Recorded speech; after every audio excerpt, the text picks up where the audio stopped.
ప్రభు అయిన యేసుక్రీస్తు నామములో అందరికీ వందనాలు.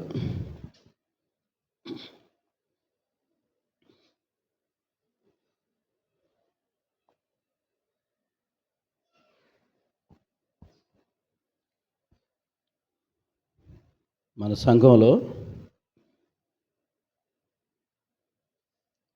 ఈ పాడేటువంటి పాటలు మరి సంగీత వాయిద్యాల మధ్య వింటూ ఉంటే నిజంగా నాకు ఎంతో సంతోషంగా ఉంది. పాటలు పాడే వాళ్ళకి మంచి స్వరం ఇచ్చాడు దేవుడు, మంచి తలాంతు. ఆ పాటలు వింటూ ఉంటే హృదయంలో కూడా ఎంతో ఆనందం పొంగుతూ ఉంది. మరి సంగీతం వాయించే వాళ్ళు కూడా మన సంఘంలో ఉండటం ఎంత గొప్ప భాగ్యం కదా, అది ఒక ధన్యత. నిజంగా అలాంటి తలాంతులు ఉపయోగపడ్డప్పుడు దేవునికి ఎంతో మహిమ కలుగుతూ ఉంటుంది. దాన్ని బట్టి దేవుణ్ణి స్తుతిస్తూ ఉన్నాను.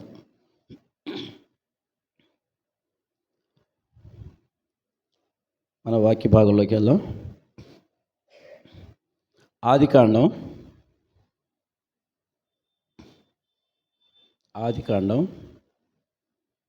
12వ అధ్యాయం. ఆదికాండం 12వ అధ్యాయం 1-2 వచనాలు. ఆదికాండం 12వ అధ్యాయం 1-2 వచనాలు.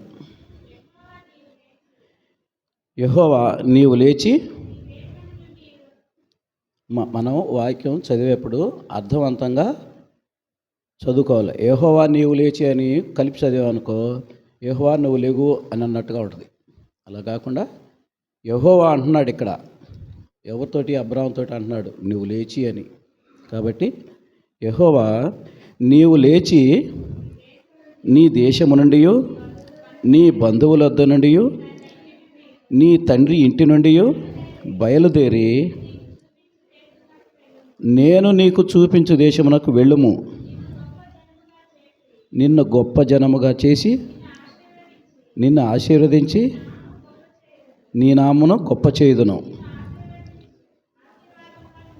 నీవు ఆశీర్వాదముగా నుందువు. నిన్ను ఆశీర్వదించు వారిని ఆశీర్వదించెదను, నిన్ను దూషించు వారిని శపించెదను. భూమి యొక్క సమస్త వంశములు నీ యందు ఆశీర్వదింపబడునని అబ్రహాముతో అనగా. చాలు చిన్న ప్రార్థన చేసుకుందాం. పరిశుద్ధుడా, ప్రేమ నమ్మకము కలిగినటువంటి మా పరలోకపు తండ్రి, నీకు వేలాదిగా స్తుతులయ్యా, స్తోత్రాలు అయా. ఈ యొక్క నాయన పునరుద్ధార దినాన ప్రభువా, నీ సన్నిధిలో నిలవబడి ప్రభువా, నీ యొక్క మాటలు ప్రభువా మేము వినటానికి మీరు మాకు ఇచ్చినటువంటి కృపను బట్టి మీకే స్తోత్రాలు అయా. నన్ను నాయన నీ యొక్క నోటి బోరుగా వాడుకోండి. అల్పుణ్ణి అయోగ్యుని ప్రభువా, నన్ను నీ యొక్క శిలువ చాటున మరుగుపరిచి మీరే మహిమ ఘనత ప్రభావాలు పొందుకోమని ప్రార్థిస్తూ యేసయ్య నామమున వేడుకొనుచున్నాము తండ్రి, ఆమేన్. దేవుడు మనల్ని పిలుస్తూ ఉంటాడు. దేవుడు పిలుస్తున్నాడు అంటే పేరు పెట్టి నీవిలారా, ఇదిగో నువ్వు జేమ్సు నువ్వు ఇలారా, ఇదిగో చిన్న పౌలేస్ ఇలారా, ఇదిగో కోడిశ్రమ ఇలారా అని పిలవడు. కానీ నీ మనసులో వాక్యం విన్న వెంటనే ఒక ప్రేరేపణ కలుగుతుంది. దేవుడు ఈ విషయాన్ని నాతోనే మాట్లాడుతున్నాడు, నన్ను పిలుస్తూ ఉన్నాడు అనేటువంటి ప్రేరణ నీకు అర్థమవుతూ ఉంటుంది. దాన్ని బట్టి దేవుని పిలుపుని అందుకొని దాంట్లో దేవునికి విధేయులై ఉంటే అది ఎంతో గొప్పదైనటువంటి విషయం. ఇక్కడ అబ్రాహాం గారిని చూస్తే ఈయన అన్యుడు, విగ్రహారాధన చేసేటువంటి వాడు. వాళ్ళ తల్లిదండ్రులు మొత్తం విగ్రహారాధకే. అయితే ఈయన పిలిచాడు దేవుడు. పిలిచి నీ తండ్రి ఇంటి నుండి నీ అయిన వాళ్ళని అందరినీ బంధువులు అందరినీ వదిలిపెట్టి ఫలానా దేశానికి నువ్వు రావాలి అని చెప్పేసానని అన్నప్పుడు ఈయనకి మనల్నే గనక ఎవరైనా నీవు నీ ఇంటి నుండి విడిచిపెట్టి పలానా ఊరు వెళ్ళంటే, అయ్యో నేను ఎక్కడికి వెళ్ళగలను, ఆ ఊరు నాకు తెలియదు, ఆ ఊరిలో నాకు తెలిసిన వాళ్ళు ఎవరు లేరే, నాకు బంధువులు ఎవరు లేరే అని 1,00,000 ప్రశ్నలు వేసుకుంటాం. అదేవిధంగా బంధువులు కూడా అంటారు, నువ్వు అక్కడికి వెళ్తావా, ఎవరున్నా వెళ్తావురా, ఒక్కడిగా ఎలా ఉంటావు, మేమంతా ఇక్కడుంటే నువ్వు అక్కడికి వెళ్ళటం ఏంది, ఎవరు చెప్పారు, ఎవరంటే నాకు ఒక స్వరం వినపడింది, ఆయన చెప్పాడు నన్ను పలానా దేశానికి రమ్మన్నాడు, ఆ స్వరంలో నాకు బలమైనటువంటి పిలుపు వినపడింది, కాబట్టి నేను వెళ్తాను అన్నప్పుడు నువ్వు ఎలా వెళ్తావు అని అన్నవాళ్లే కానీ, సరే వద్దులే ఉండు అనేవాళ్లే కానీ అతన్ని వెళ్ళమని చెప్పినటువంటి వాళ్ళు ఎవరూ లేరు. ఈ యొక్క అనుభవం నా జీవితంలో కూడా ఒకసారి జరిగింది. రోజా రాజు వాళ్ళు మరి మేము దేవుని సేవ చేయటానికి వెళ్తున్నాం అన్నప్పుడు మాకు ఎలాగనిపించిందంటే, నిజంగా ఈ అనుభవం మాకు కూడా కలిగింది. అక్కడ ఎవరూ లేరే, పిల్లలు 3 చిన్నపిల్లలు పెట్టుకుని ఎలా వెళ్తారు అక్కడికి, అక్కడ ఎవరున్నారు, నీకు పనిలో సాయం చేయడానికి ఎవరు లేరు కదమ్మా, మరి నీకు ఎవరుతున్నారు రాజు తోడు అని చెప్పేసానని మేము పలు విధాలుగా ఆలోచించాం. సరే ఏదైనా కానీ నీవు దేవుని పిలుపు అంటున్నావు కాబట్టి మీ ఇష్టం అని అన్నాం, కానీ అయిష్టంగానే ఉన్నట్లుగా మా మనసులో బాధ ఉంది. అయ్యి వీళ్ళు దూరం వెళ్ళిపోతున్నారే, అక్కడికి వెళ్ళి ఎలా ఉంటారో అనేటువంటి వేదన. కానీ ఇక్కడ అబ్రాం గారు మాత్రం ఆయనలో ఆ విశ్వాసం మాత్రం బలంగా ఉంది. నేను చెప్పాడు కాబట్టి వెళ్తాను అని బయలుదేరాడు. అంటే వాక్యం, దేవుడు వాక్యమై ఉన్నాడు కదా, ఆ వాక్యం అనేది ఒక మనిషి ఒక్కొక్కరితోటి మాట్లాడినప్పుడు ఆ మనిషి యొక్క మాటల మీద మనకి నమ్మకం కలిగింది. ఆ మనిషి చెప్పేటువంటి ఆ మాటలు బట్టి నిజమే కదా అనిపిస్తూ ఉంటుంది. అదే మాట ఇంకొక మనిషి చెబితే మనకు అలా అనిపించదు. కానీ ఒక మనిషి ఒక మాట చెప్పినప్పుడు, కొందరు అలా చెప్పినప్పుడు ఆ మాటల మీద మనకెంతో విశ్వాసం, నమ్మకం కలుగుతూ ఉంటుంది. ఇక్కడ జీవం కలిగినటువంటి దేవుడు పిలిచినటువంటి ఆ పిలుపు ఆయన్ని ఎంతగానో మార్చివేసింది, బలపరిచింది అన్నమాట. అప్పుడు వెంటనే ఆయన ఏమన్నాడు, తను సిద్ధపడ్డాడు వెళ్ళటానికి. వేరే ప్రశ్న వేసినట్టుగా ఎక్కడ లేదు. కొంతమంది భక్తులైతే మోషే గారిని తీసుకుంటే ఆయన నువ్వు వెళ్ళు, ఐగుప్తుకి వెళ్ళు, నా ప్రజల్ని విడిపించు అని అన్నప్పుడు ఆయన ఎన్నో పరీక్షలు వేశాడు. అయ్యా నేనే వెళ్ళలేదయ్యా, నేను నోటి మాంద్యం గలవాడిని, నాకు అంత తెలివి లేదయ్యా అని చెప్పేసి నేను తప్పించుకోవడానికి చూశాడు. కానీ ఇక్కడ అబ్రాం గారిని చూస్తే అలాగ లేడు. కాబట్టే అతను విశ్వాసులకు ఏమయ్యాడు, తండ్రి అయ్యాడు.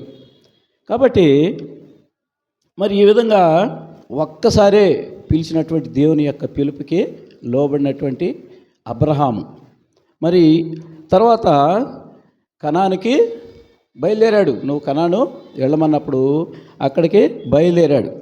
బయలుదేరితే నా మాటను విని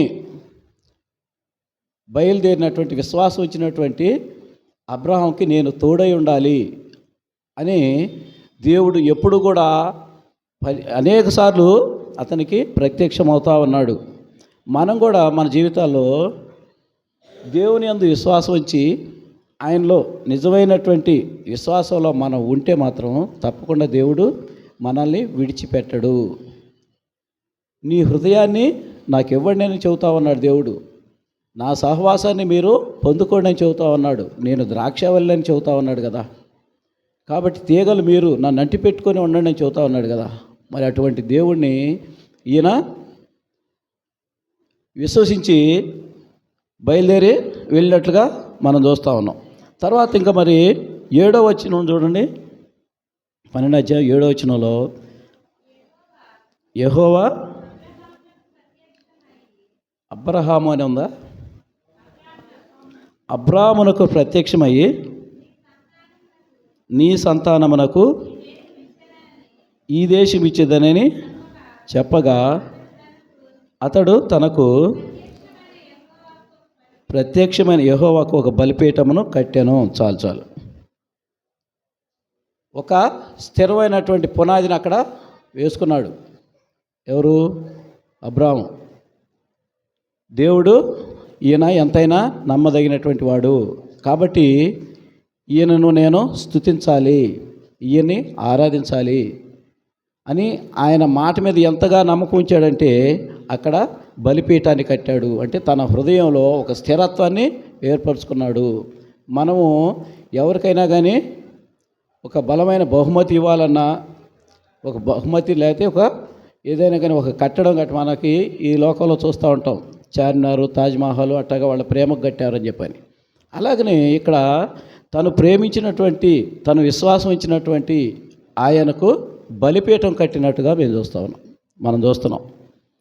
కాబట్టి తర్వాత మళ్ళా 8వ వచనంలో కూడా చూస్తే అక్కడ కూడా చూడ 8వ వచనం చివరి లైన్లో తూర్పునున్న హాయికిని మధ్యను గుడారము వేసి అక్కడ యెహోవాకు బలిపీఠమును కట్టి యెహోవా నామమున ప్రార్థన చేశాను. చూశారు మళ్ళా ఈ విధంగా తను పిలుపుకు లోబడినటువంటి అబ్రాము విశ్వాసంలో బలం అంచెలంచెలుగా బలాన్ని పొందుకుంటా ఉన్నాడు. దేవునికి ప్రత్యేకమైనటువంటి స్థానాన్ని తన గుండెల్లో గుడి కట్టాడు అంటారు. ఆ విధంగా ఆ బలిపీఠాల్ని కడుతూ తన యొక్క విశ్వాసాన్ని ఇంకా హెచ్చించుకుంటా ఉన్నట్లుగా మనం చూస్తూ ఉన్నాం. ఒక్కసారే ప్రత్యక్షమయ్యాడు.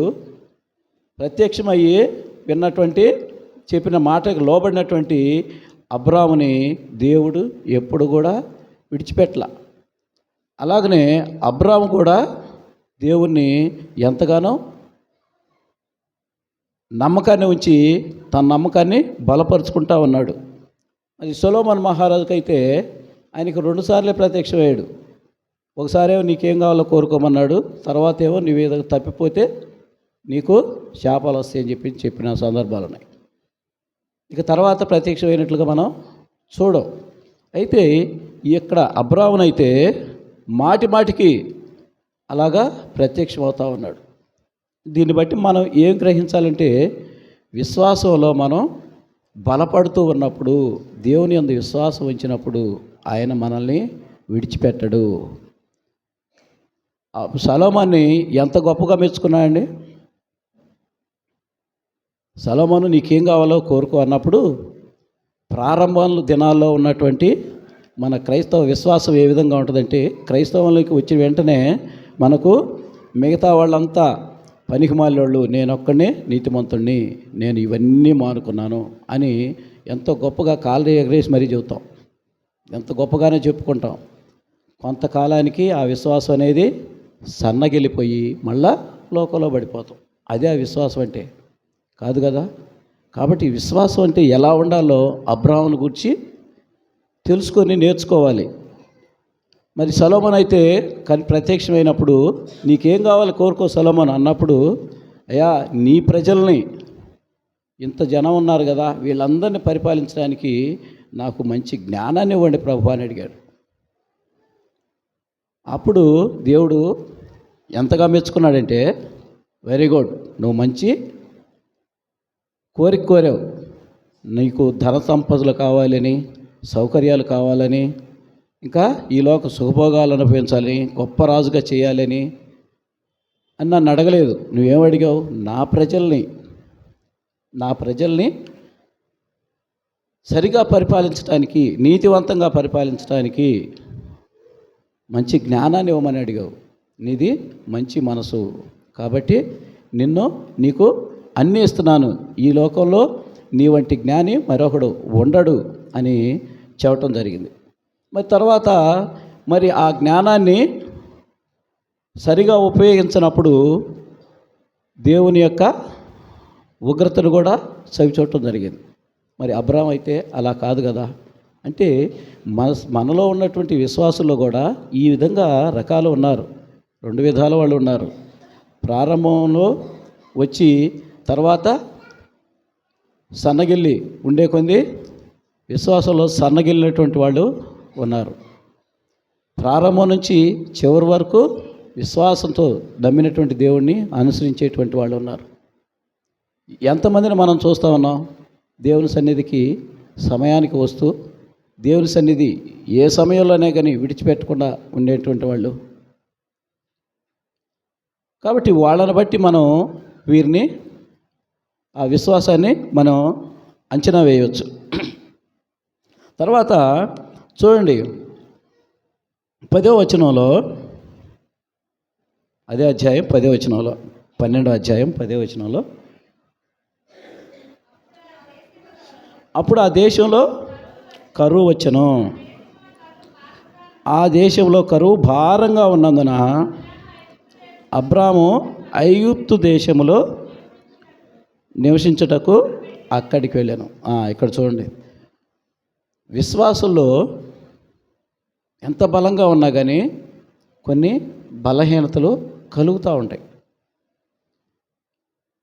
ఎందుకంటే మానవ శరీరంతో మనం ఉన్నాం కాబట్టే మనం ప్రతి ఆదివారం బలలో పాలు పంపులు పొందుతున్నటువంటి మనం పాప క్షమాపణ అడుగుతాం. ప్రభువా, అయా నా చూపుల్లో కానీ నా చేతల్లో కానీ తెలిసి కానీ తెలియక కానీ ఏదైనా పాపం చేస్తుంటే మమ్మల్ని క్షమించండి ప్రభువా, అయా నన్ను అయోగ్యునిగా ఎంచొద్దయ్యా అని మనం ఆ విధంగా దేవుణ్ణి ప్రాధేయపడతాం. మనల్ని ఎప్పటికప్పుడు శుద్ధి చేసుకుంటూ ఉంటాం. కాబట్టి ఇక్కడ కనాను దేశానికి దేవుడు వెళ్ళమన్నాడు కదా, మరి వెళ్ళమన్నప్పుడు అక్కడే ఉండాలి కదా, దేవుని మాట కదా అది. అయితే అబ్రాము అక్కడ వచ్చినటువంటి కరువును బట్టి అయ్యో ఈడ కరువుగా ఉంది అని లోకం వైపు చూశాడు. ఇంకొక ఆయన లోకం వైపు చూసినటువంటి ఒక ఆయన ఉన్నాడు. ఎవరు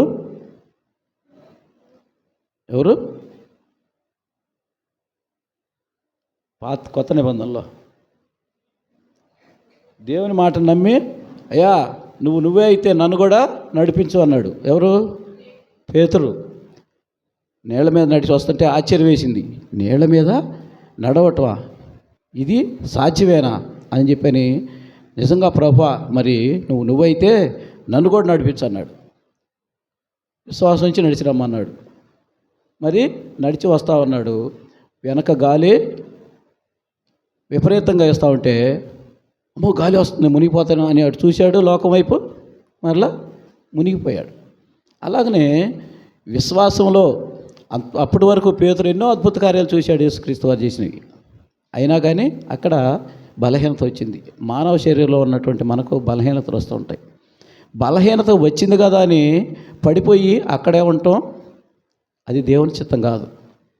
పడిపోయినటువంటి వాడు, నీతిమంతుడైన వాడు పడిపోతే మరలా తిరిగి లేస్తాడు. గోడగొట్టిన బొత్తిలాగా మళ్ళా తిరిగి లేస్తాడు. గోడగొట్టినటువంటి మట్టి శుద్ధలాగా అక్కడే అతుక్కుపోడు. కాబట్టి అటువంటి విశ్వాసం ఉండాలి. ఎక్కడైనా ఒకవేళ తప్పిపోతే వెంటనే తిరిగి మళ్ళా లేవగలిగిందే నిజమైనటువంటి విశ్వాసం. కాబట్టి అక్కడ కరువు వచ్చిందని దేవుడు చెప్పినటువంటి మాటని విశ్వాసం సన్నగిల్లి మరలా ఐగుప్తుకి వెళ్ళిపోయాడు. ఐగుప్తు అనేది మంచిది కాదనే కదా. కాబట్టి మరి ఇదే విధంగా చూసుకుంటే పౌలు గారు మరి శ్రమలు వచ్చినప్పుడు ఎంత బలంగా ఉన్నాడో, ఆ శ్రమల్లో కూడా మరి కొరడా దెబ్బలు కొట్టి జైల్లో పడిచారు. ఎవరిని? పౌలునను శీలను ఇద్దరిని పడేసినప్పుడు అక్కడ ఈయన ఏం చేస్తున్నాడు, పెద్ద రాయి ఒకటి బిగించి దానికి సంఖ్యలు వేసి బిగించేశారు కదలకుండా. అయినా కానీ వాళ్ళు అక్కడ ఏం చేశారు? పాటలు పాడుతూ ఉన్నారు, దేవుణ్ణి స్తుతిస్తూ ఉన్నారు.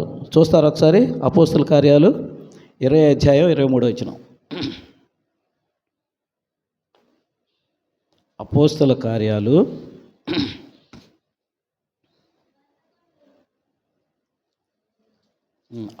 20వ చూసారా? అపోస్తల కార్యాలు 20వ అధ్యాయం, ఒక్క నిమిషం. 20వ అధ్యాయం 23వ వచనం. బంధకములను శ్రమలను నా కొరకు కాచుకొని ఉన్నవని పరిశుద్ధాత్మ ప్రతి పట్టణంలోనూ నాకు సాక్ష్యమిచ్చుచున్నాడు. అయినా కానీ ఆయన ఏం చేశాడు? 16:25 చూడండి ఒకసారి. అదే అపోస్తుల కార్యాల్లో 16:25. శ్రమలకి వెనుకాడలేదు, శ్రమలు పొందటానికి వెనుకాడల. 16:25 చూడండి. అయితే మధ్యరాత్రి వేళ పౌలును శీలయు దేవునికి ప్రార్థించుచు కీర్తనలో పాడుతూ ఉన్నారు. చాలు. చూసారా? పౌలు శీలలో వీళ్ళిద్దరూ అంత శ్రమలో ఉండి కూడా, అంత వేదనలో ఉండి కూడా, మనమైతే అటువంటి శ్రమలో ఉన్నప్పుడు మనం ఏం చేస్తాం?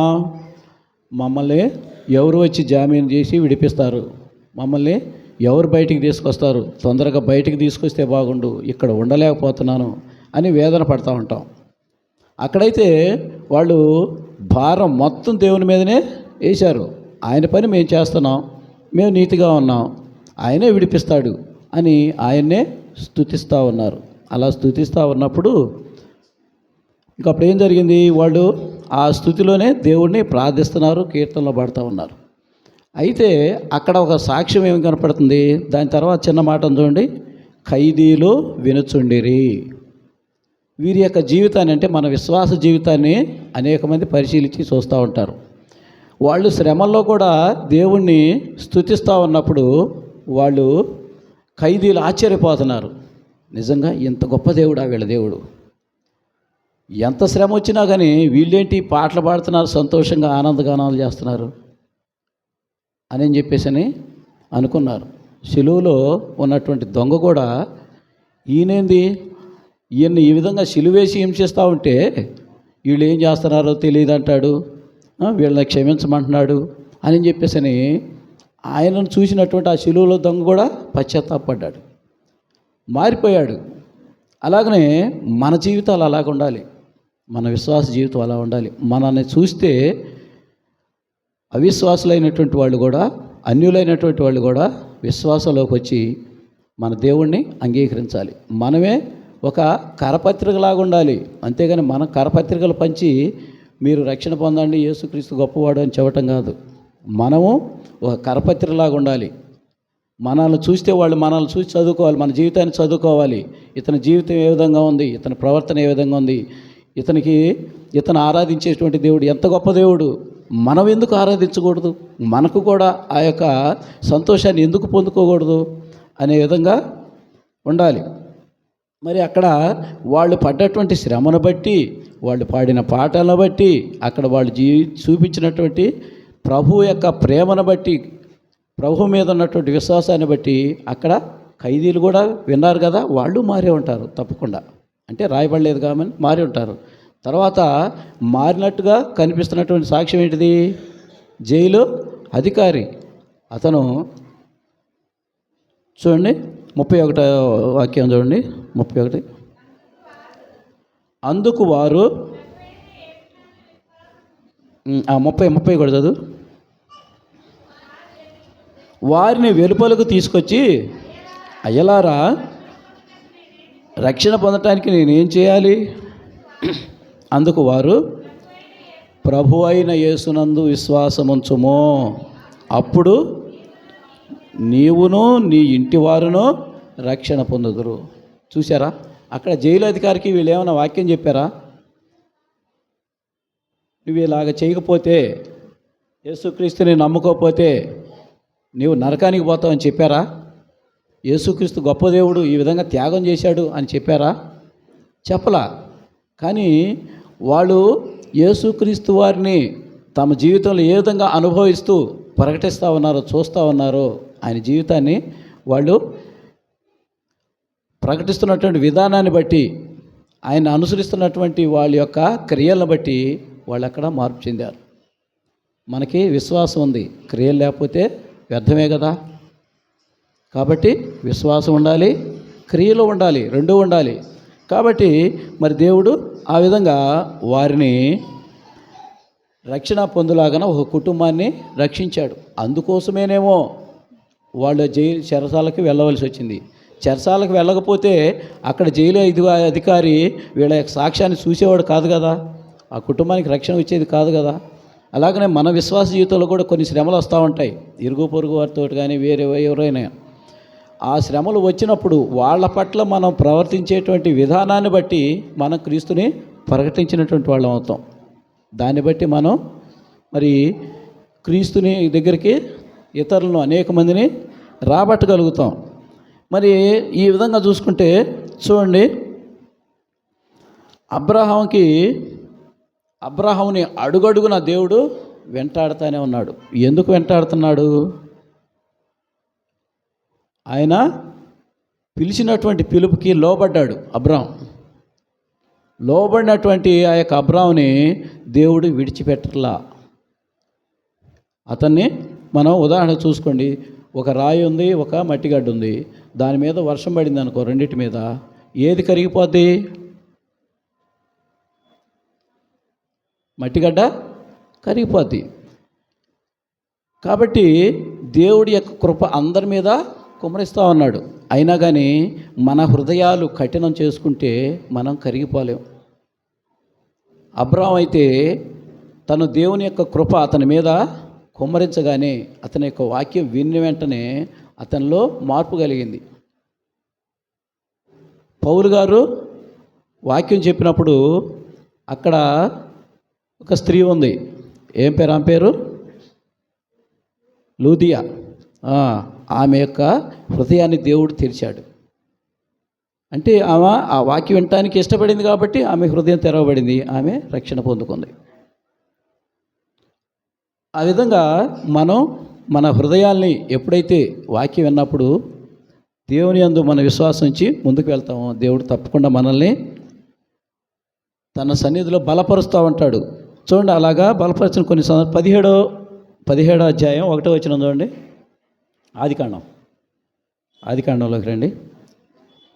17వ అధ్యాయం 1వ వచనంలో అక్కడ ఇంతకుముందు 2 సార్లు ప్రత్యక్షమయ్యాడు కదా. ఒకసారి పిలిచాడు, తర్వాత మళ్ళానేమో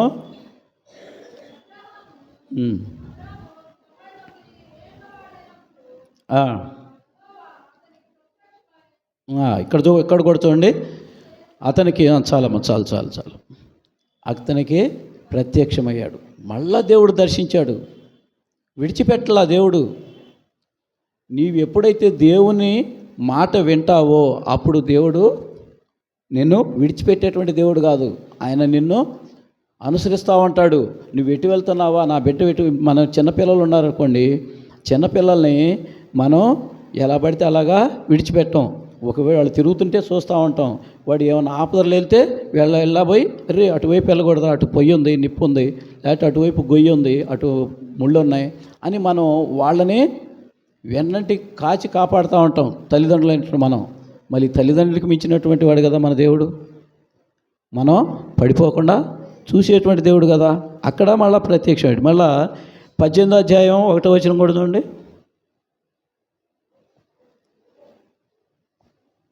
18వ అధ్యాయం 1వ వచనం అక్కడ కూడా మరియు మమ్మే దగ్గర ఉన్న సింధూర వనంలో అబ్రాము ఎండవేళ గుడారపు ద్వారమందు కూర్చుని ఉన్నప్పుడు యెహోవా అతనికి కనబడిను. మరి ఇక్కడ కూడా దర్శనమిచ్చాడు. మళ్ళా ఎన్నిసార్లు దర్శిస్తూ ఉన్నాడు చూడండి. దేవుడు మనల్ని విడిచిపెట్టడు. నువ్వు విశ్వాసంతో ఆయనను అనుసరిస్తూ ఉంటే దేవుడు విడిచిపెట్టడు. మళ్ళా 21వ అధ్యాయం 1వ వచనం కూడా చూడండి.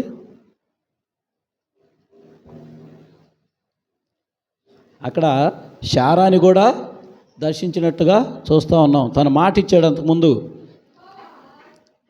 యెహోవా తాను చెప్పిన ప్రకారము శారాను దర్శించెను. ఆయన మాట తప్పేటువంటి దేవుడు కాదు. ఆమె అంతకుముందు నవ్వింది, నాకు ఈ వయసులో పిల్లలు పుట్టమైందని. కానీ దేవుడు మాట తప్పనివాడు, ఆశ్చర్యకార్యాలు చేసేటువంటి దేవుడు. నువ్వు కేవలం విశ్వాసం ఉంచు చాలు. నీ విశ్వాసాన్ని ఆయన ఇంకా బలపరిచేటువంటి దేవుడుగా మనకు కనిపిస్తూ ఉన్నాడు. తర్వాత 22వ అధ్యాయం 1వ వచనం కూడా చూడండి. ఆ సంగతులు జరిగిన తర్వాత దేవుడు అబ్రాహామును పరిశోధించెను.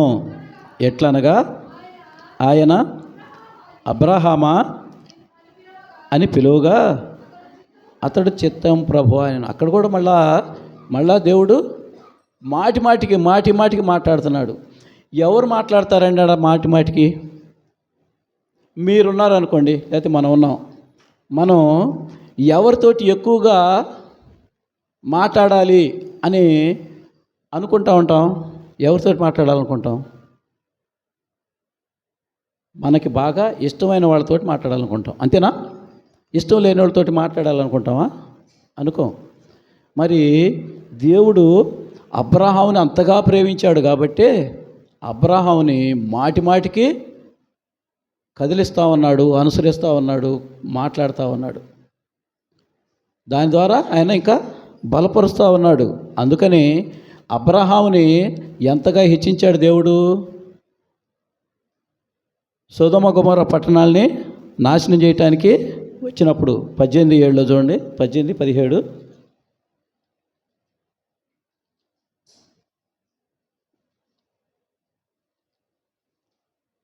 18వ అధ్యాయం 17వ వచనం.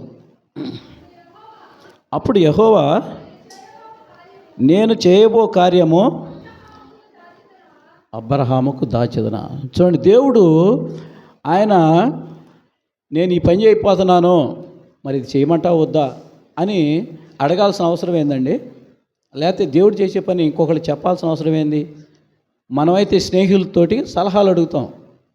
నేను ఈ పని చేయాలనుకుంటున్నాను, ఏంది నీ ఆలోచన, ఏంది చెప్పు, ఇలా చేయటం కరెక్టేనని అడుగుతాం.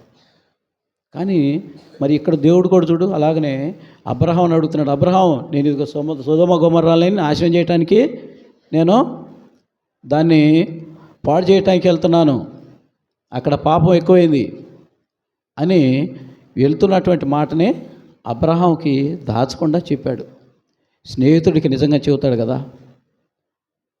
సామెతలు 17:17 ఉంటుంది, నిజమైన స్నేహితుడు విడువక ప్రేమించును, అట్టివాడు దుర్దశలో సహోదరుడుగా ఉండును.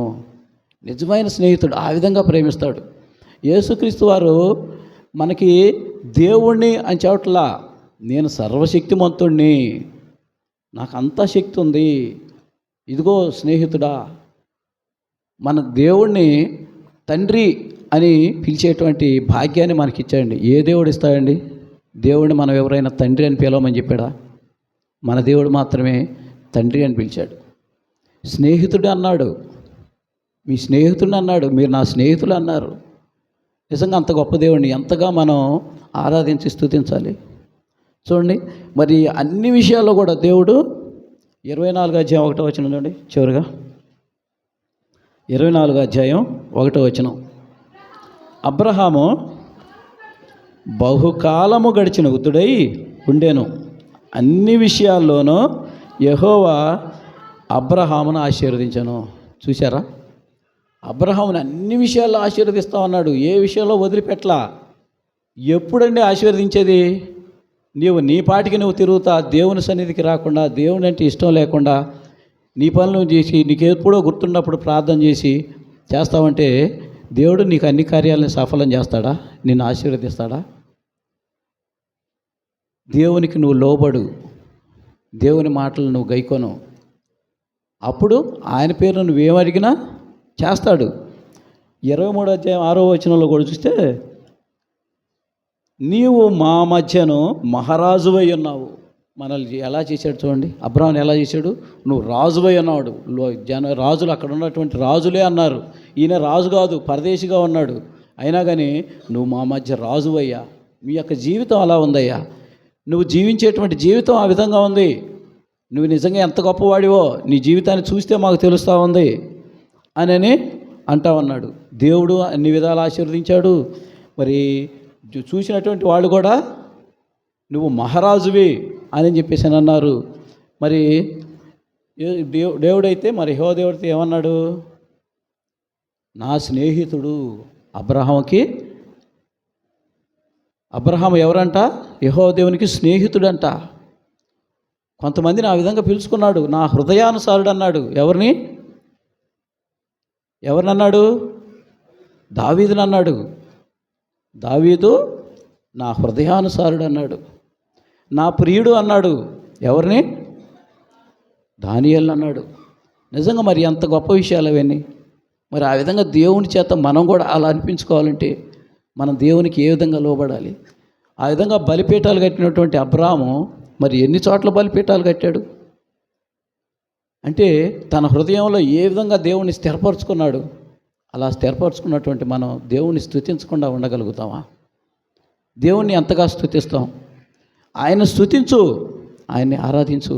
ఆయన నీకు మేలు చేయటానికే ఉన్నాడు, మేలులన్నీ కుమ్మరించడానికి ఉన్నాడు. ఆయన కృప అనేటువంటి ఆ యొక్క వర్షాన్ని కుమ్మరిస్తూ ఉన్నప్పుడు నీవు రాయిలా ఉంటే నీవు కరిగిపోవు. ఆయన నిన్ను మార్చలేడు, తన రూపంలోకి చేర్చుకోలేడు. మట్టి గడ్డలా ఉన్నావు అనుకో, నిన్ను మారుస్తాడు. మనిషిని ఎక్కడి నుంచి చేశాడండి? దేని నుంచి చేశాడు? రాయి నుంచి చేశాడా? మట్టి నుంచి చేశాడా? మట్టి నుంచి చేశాడు, నేల మట్టిని తీసి చేశాడు. కాబట్టి అటువంటి గొప్ప దేవుణ్ణి మనం స్తుతించి ఆరాధించినప్పుడు ఆయన ఎంతగా మనల్ని బలపరుస్తాడు, ఎంతగా ఆరాధిస్తాడు, ఎంతగా అన్ని విషయాల్లో బలపరిచాడు. తాత్కాలికమైన శ్రమ వచ్చింది యోబుకి, తర్వాత అతనికి రెట్టింపు ఇచ్చాడు కదా. కాబట్టి అటువంటి దేవుణ్ణి మనం విశ్వసించాలి. మనకి బాధలు వచ్చినా కానీ, ఎన్ని వేదనలు కలిగినా కానీ దేవుణ్ణి విడిచిపెట్టకుండా మనం ఎప్పుడైతే ఉంటామో అప్పుడు దేవుడు తప్పకుండా మనల్ని ఆశీర్వదిస్తాడు. అన్ని విషయాల్లో ఆశీర్వదించాడు.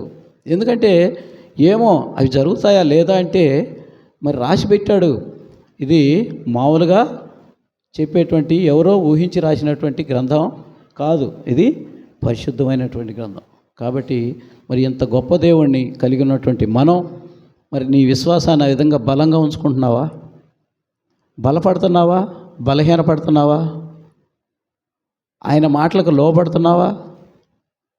ఆయన నిత్యం నీకు చేసేటువంటి మేళ్లను బట్టి స్తుతిస్తున్నావా? మేళ్లను బట్టి స్తుతిస్తావా? కష్టాల్లో ఉంటే స్తుతించవా? కష్టాల్లో ఉండి స్తుతించినప్పుడు ఏ విధంగా దేవుడు మేలు చేశాడు? కాబట్టి ఏ సమయాల్లో కూడా నిన్ను విడిచిపెట్టడు దేవుడు. కాబట్టి అటువంటి దేవుణ్ణి మనం ఎంతగా స్తుతించాలి, ఎంతగా ఆరాధించాలి. అయ్యా మీరు మాకు ఇచ్చారు ప్రభువా, ఈ యొక్క జీవితాన్ని ఇచ్చారు, ఈ లోకంలో మీకు సాక్షులుగా మమ్మల్ని జీవించమన్నారు. కాబట్టి మేము నీ సాక్షులుగా జీవిస్తామయ్యా. అది శ్రమంలోనైనా కానీ, సంతోషంలోనైనా కానీ, ఎప్పుడైనా కానీ మనం ఆయన్ని స్తుతించి ఆరాధించాలి. అప్పుడు ఆయన మన గురించి పట్టించుకుంటాడు, మనకి అన్నిటినీ దయచేసేటువంటి దేవుడు. కాబట్టి మనం మరి ఈ వాక్యం విన్నాం కదా, మరి ఈ వాక్యాన్ని దేవుడు దీవించును గాక. అయితే మరి విన్నటువంటి వాక్యాన్ని బట్టి ఒకళ్ళిద్దరు ఆరాధిస్తే తర్వాత నిలవబడి మనందరం ఆరాధిద్దాం.